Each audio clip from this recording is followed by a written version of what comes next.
Welcome to Coffey Talk, real stories from real people. I'm your host, Kate Coffey-Bacon, and every Monday we'll sit down for honest conversations about successes, failures, and the lessons we learn from both. So grab your coffee, settle in, and let's talk. Welcome back to Coffey Talk, where we share real stories that inspire action. Today, I am joined by Melissa Maikos, a teacher by day, fitness instructor by night, and a lifetime sports enthusiast who's turning her passion for movement into a mission to help others feel their best. Side note, Melissa, I want to tell the listeners how I met you. Let's do it. Melissa, yes. So Melissa lives in my community. A lot of Coffey Talk so far has been kind of more my professional world. Melissa lives in my community, and probably about a year ago, I signed up for Spenga. If you've heard my story, you know that I'm a 200-hour certified yoga instructor, wanted a little bit of yoga, but a little bit more. So I signed up for Spenga, which is cycle, strength, and yoga. And Melissa was my favorite instructor. So great. She made getting up at 5:30 in the morning totally worth it. So once I started following Melissa and some of the things that she's doing in fitness and in some kind of other areas that we'll dive into, I messaged her on Instagram and said, please come on my podcast. I want to spread the word about what you're doing and the very special community that you are building locally, because we need a bigger reach with what you're doing. So before we dive into kind of what you're doing locally here, can you take us back to the moment when wellness became more than just something you did for yourself, maybe when it started to feel like a calling to support others? So I think health and wellness was always a part of my world. I'm a Gen Xer. And so I think we grew up with that whole idea of the perfect body, that size 2, that what do the supermodels look like? What do athletes look like? They were always skinny. We were always taught that running was the way to lose weight and get in shape. And for me growing up, it was more about, unfortunately, body image and being skinny. And so when I decided to, I don't want to say give back, because it was more like give to me and fill my cup with, this is the body that I've been given and I'm just going to embrace it. And that didn't happen until I'd say maybe mid-30s. I've always been involved in sports, always been involved in athletics and some type of fitness. And it occurred to me that there's so many people out there, especially women like me, who struggle to lose weight, who struggle with that body image.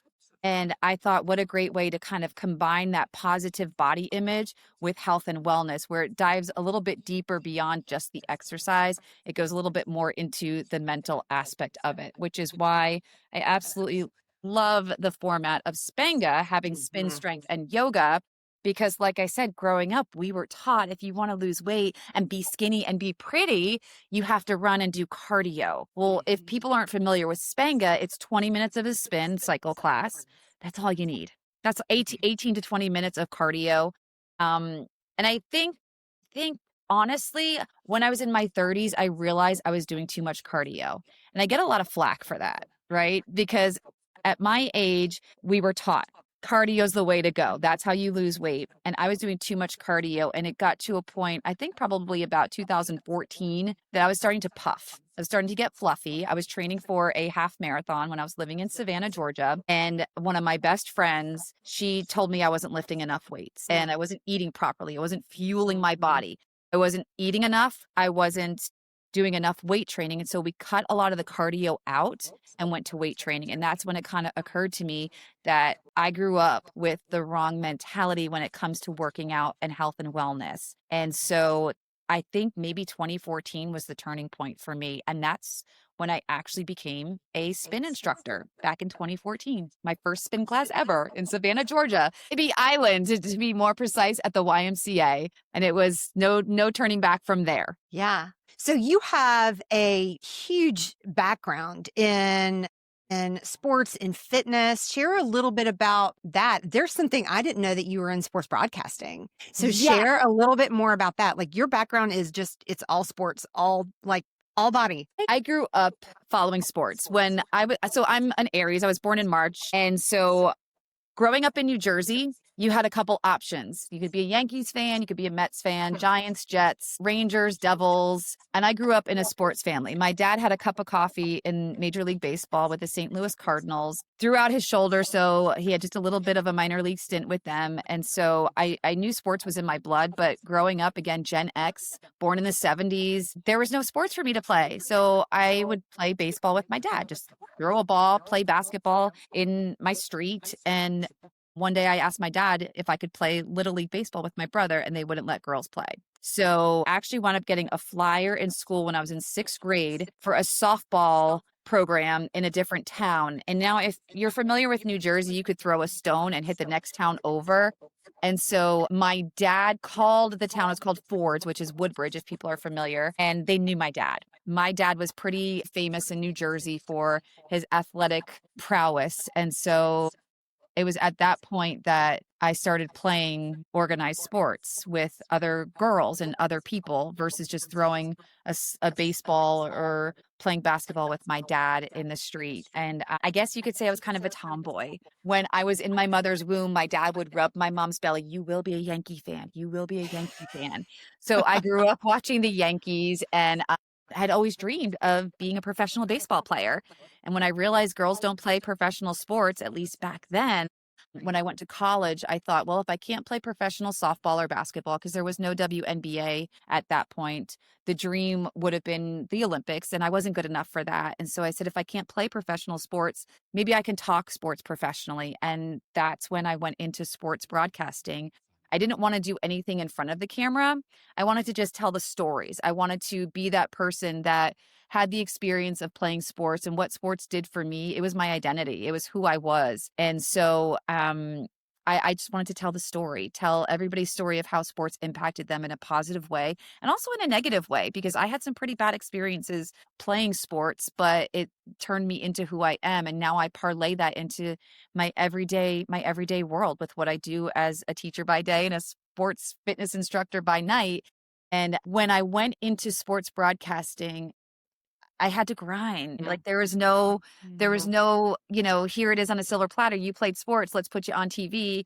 And I had some amazing mentors that basically said, you have the knowledge and you have the ability to go on camera and tell these stories. And I just didn't realize that my love and my passion for writing and reading and sports could all become one for a career. So I did that for about 14 years, various CBS affiliates. And I was in the local studios, the local stations, and I got to tell the stories, and I didn't have to go into professional locker rooms and deal with that kind of stuff. And so one of the reasons why I actually got out of sports broadcasting was because it stopped being fun. It started becoming more of gossip. It started becoming more of who is so-and-so dating, who is so-and-so. They were spotted at such and such a restaurant. And fortunately for me, I feel like I got out right when social media started to really come into the scene. And so I did a complete 180 and traded in my sports anchor desk for a teacher desk because that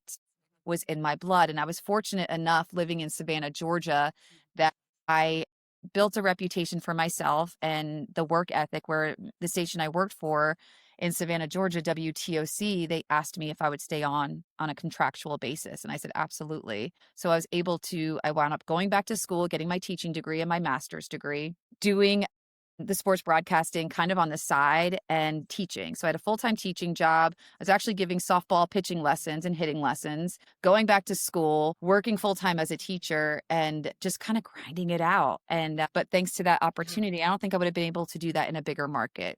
Would be able to keep my foot in the door. And so it's still there. It's still in there. That sports broadcasting in me, it's still in there. Every now and then I will call my old stations and tell them about some stories I know that would make for good TV, and we get it done. Yeah. I love it. You mentioned something about Gen X, and I have so much to say about this topic. Women, I think of our generation, are doing so much to raise awareness and talk about areas that might have been taboo. It's almost like there's this blanket of, we can't talk about that. Gen X says, oh, hold my beer. Here we go. Right? And I love Cheers. that. And And we just, right, like we just take all these topics that we can't talk about, whether it be body image, on beauty standards, on aging, or, you said it, and how we're supposed to be skinny and how we're supposed to look a certain way. Never mind how you may feel. What are you supposed to look like? So, man, we have so much ground to cover. I want to take one tiny step back and ask a question because I'm very curious. How did your athletic background shape your approach and all of those things that you grew up thinking, feeling? How did that shape your approach to wellness today? so being an athlete, someone a while ago, I spoke at an event for girls in athletics, and I said, as a former athlete, and I had somebody tell me, you're never a former athlete. Once an athlete, always an athlete, because it sticks with you. It's a mindset.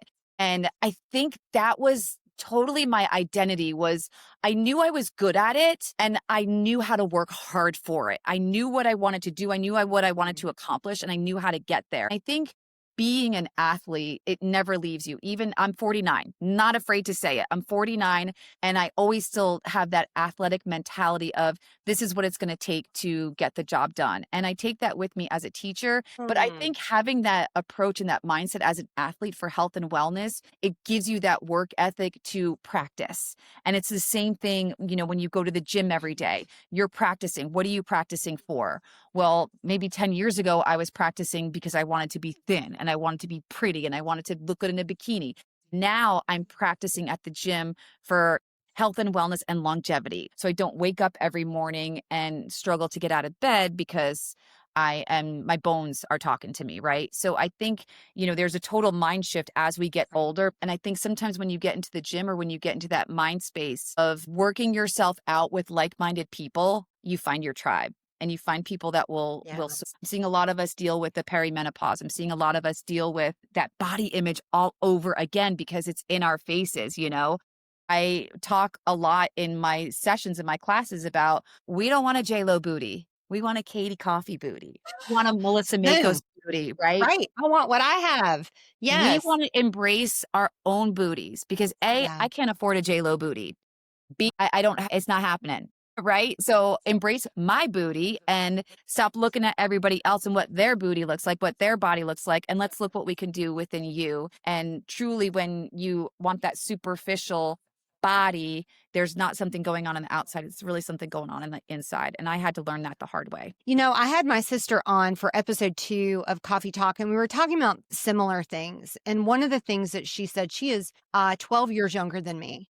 And she's really coming into this space of this connection between your internal healing and how that affects the way that you view yourself. And one of the things that she said, and I'm going to repeat it because it's just so good.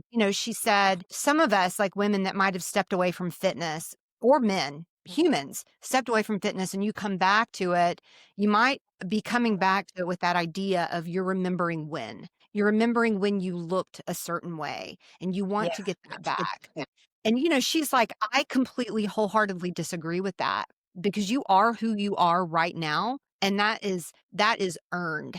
Who we are and what we look like right now is to be honored. And so I'm with you. My reasons for staying active have changed. My reasons for staying active is now longevity because in my 70s and 80s, I want to be able to chase chickens around the yard and pick tomatoes. Like that is my dream of retirement. And I want to see that a reality for me. So that means I have to do the work now so that I, not only like setting myself up for retirement, but setting myself up, my physical body up for retirement. You are doing I agree. some really, really great things in creating community around menopause. At the end of the show, I'll have you tell us how we can find you on LinkedIn so we can follow along. But what myths or misconceptions are you seeing about midlife for women in wellness that you just want to bust right wide open? It's different for everybody.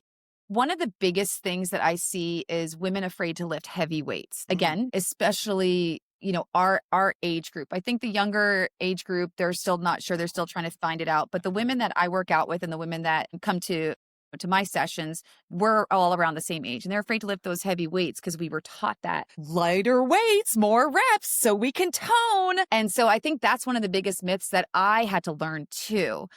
But that's one of the biggest things. But the other thing is also that it's not too late, right? It's not too late to hit the gym. It's not too late to I don't want to say get your body back, but get your body where you're comfortable in your own skin. Throw the scale out. I hate the scale because that was the barometer for me growing up. Like, oh, I got to be 115. I got to be 120.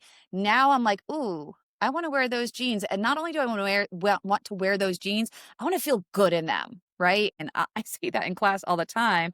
Like, what we're doing right now is not cute. Getting down on the ground and doing burpees and push-ups and whatnot. It's not cute. It's not supposed to be cute. What's cute is when you walk out this door and you put those jeans on and all of a sudden you're like, wow, I feel good. Didn't lose a pound, but I feel good because I know how hard I just worked. And I think that's the most important thing. I also know when it comes to perimenopause, I'm no expert. All I know is I have a story, and so does everybody. And I'm learning about other people's stories.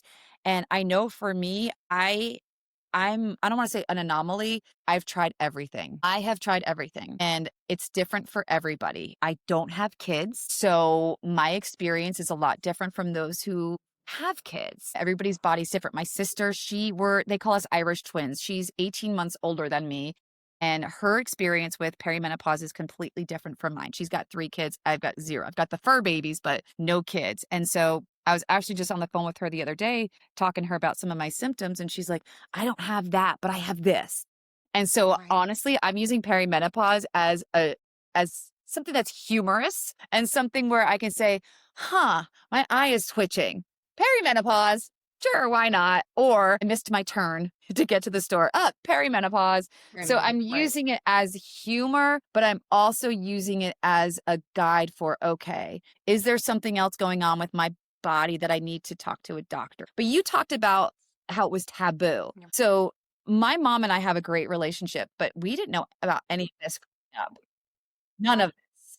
And so I talked to her about it now, and she doesn't really remember. She's like, I don't really remember experiencing that. And I'm like, I wonder if it's something that's new for our generation or if it's just our parents don't remember because they were basically had to compartmentalize and weren't allowed to talk about it, whereas we can talk about it. So my mom's 81 and I just want to be like her when I grow up. We talk about health and wellness and fitness. She just had a full knee replacement surgery and she still plays tennis. And that was her goal for the knee replacement. She's like, I just want to be able to get back out and play tennis again. Like, yeah, mom, I want to be like you. Yeah. So I've said it a couple of times in this episode, you're creating really fun community around something that it can be challenging. I'm not going to say it can be challenging. It is challenging. This season of my life is challenging. It's not easy.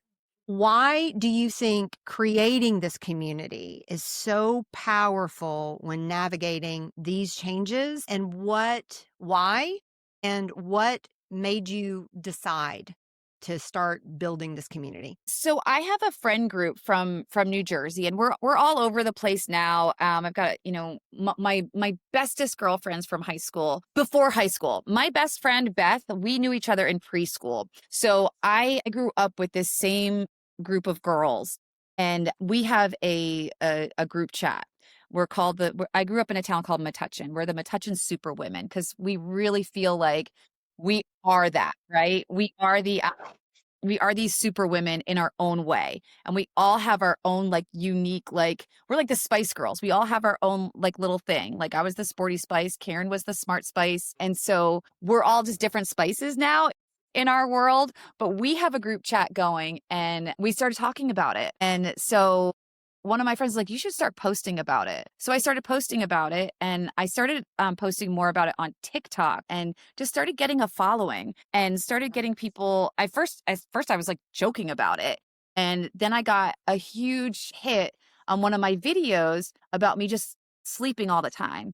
And people just commenting, oh my God, this is me. Wait, so you're going through it too? Wait, you're going. And so the comments just started flowing. And I'm like, we don't want to be alone. All we want is that reassurance that we're not alone, that this is normal. This is something that you're not the only one experiencing it. So that video really hit home for a lot of people. And so I started posting other symptoms, and some of them get traction and some of them don't. But I really started doing it just for my friends in my text group. And so it kind of just started blowing up a little bit about, hey, that's me every day. That's how I feel. What do you do to combat that? Okay, well, here's what I'm doing. But I always, have the caveat of talk to your doctor, because that was one of the first things that I did was I talked to my doctor, and I got the blood work, and I'm that girl. Oh, everything's normal. All your labs are normal. Everything's normal. So I had to take a totally different approach. 2 years ago, I went the holistic biohacking approach, got the different blood work done, and turns out, things came back, and I'm like, whoa. And when I talked to my doctor about it, like, she was super happy that I did that, because she told me that there's only certain tests she can give me without me having to pay an arm and a leg that insurance won't cover. And so I found a great place actually through Spenga, and got some blood work done, and saw what was going on. Did it help me with some of my perimenopause symptoms? No, but it just gave me that peace of mind. Like, oh, this is what's going on in my body. Like, this is what's happening to my cells. This is what's happening to, the hormone levels. And so I was like, okay, now I get it. Now I get it. And so I think just knowing that you're not alone is the biggest thing. And we have this amazing thing called the internet and social media, where I am a social media person that just wants the positive. And I'm just hoping that in my algorithm, that my humorous approach to perimenopause and menopause finds the right people, because that's the people that I want to reach, the people that want to feel like you belong, feel like, okay, I'm not alone. Well, it certainly found me and landed with me, and I love every one of your posts. If someone is listening and wants to follow along with you, how are we going to find you? So Maikos21, that's where you'll find me on social media: TikTok, Instagram, Facebook. It's going to be me, my husband, my dogs, my pet pig. I have a pet pig, and perimenopause. And I mean, that's pretty much it. And I just know that there are people out there that when they find me, we become quick friends, because I will be your peri squad leader. I'll be your biggest cheerleader, helping you through whatever I can help you through. And then, just adding value to other people, I think, is the most important thing. And that's what I want out of my social media. So Maikos21, that's where you'll find me. I'm on LinkedIn. I'm on TikTok, Instagram, Facebook. Yeah. I'm very much aligned with you. I have Coffey Talk on Instagram, TikTok. I post shorts from Coffey Talk. I post things I'm thinking about, quotes that I come across in my reading that is encouraging, uplifting. You can see yourself in it. It might motivate you to keep going or make that decision. And that's what I'm trying to do, is create a little positivity in my tiny itty bitty corner of the internet. And so I think that's why everything that you are doing in creating that community as well just resonates with me. And I wanted to partner with you to help you to get this out a little bit more. So I will put in the show notes everywhere that you can find Melissa.